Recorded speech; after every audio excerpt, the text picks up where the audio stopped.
In sports today, the Lions and the Seahawks spent American Thanksgiving on winning ways. The Grey Cup festivities are underway and our very own Humber Hawks volleyball team continues to shine. Here's Trayvon Marsh with the details and the rest of your sports news. Thanks, Rebecca. The United States kick off Thanksgiving weekend right with two bone-crushing football games. The San Francisco 49ers hosted the Seattle Seahawks for the first time this season. The Seahawks opened up the scoreboard in the end of the first with a touchdown from star running back Robert Turbin.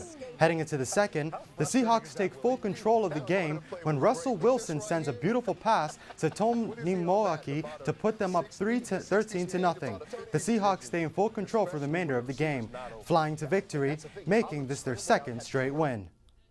The Detroit Lions took on the Chicago Bears in an action-packed thriller. Alshon Jeffrey of the Bears scored the first touchdown of the game, taking an early lead. If you don't believe in Jeffrey, you better start, because at the end of the first, he receives a Hail Mary pass for his second touchdown of the night, putting the Bears up 14-3. However, going into the second, the Lions turned things around by scoring their first touchdown in 2 straight games. Then before you know it, the Lions find themselves in the end zone once again, taking the lead 16-14.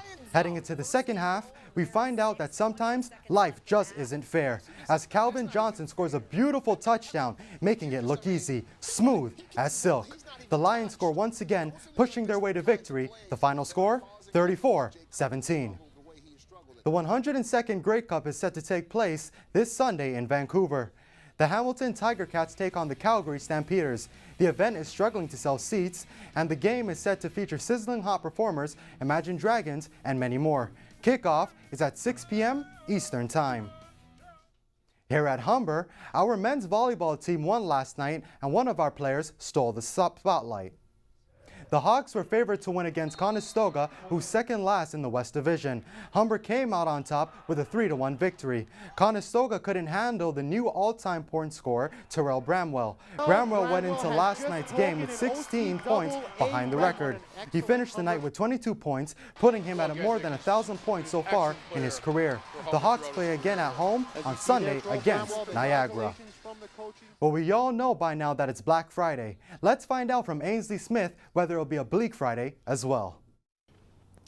Well, Trayvon, it looks like it's going to be the complete opposite of a bleak Friday today, as the sun is still shining and is expected to stick around for the rest of the afternoon.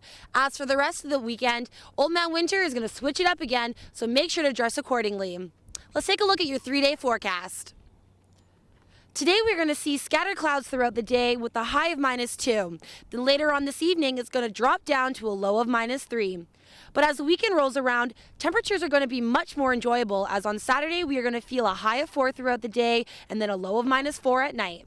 On Sunday, you might want to dust off your sunglasses because the sun is going to be back and shining down on Toronto all afternoon. We're going to feel a nice peak of 10 degrees and then temperatures will drop down to a low of 4. Well, that's it for your 3-day forecast. Have a great weekend, and back to you, Rebecca. Thanks, Ainsley. We leave you today with the latest video making rounds online. This one will make you fall in love with Toronto. Inspired by personal travels, Ryan Emmond has shot, edited, and directed Toronto using slow motion and time-lapse photography. His video shows a different perspective on our city.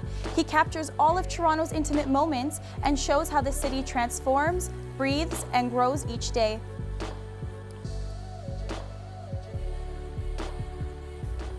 That's all for today. For details of these stories and more, check out humbernews.ca. Humber News is produced by students in the journalism program at the North Campus. I'm Rebecca Nobrega. Have a great weekend.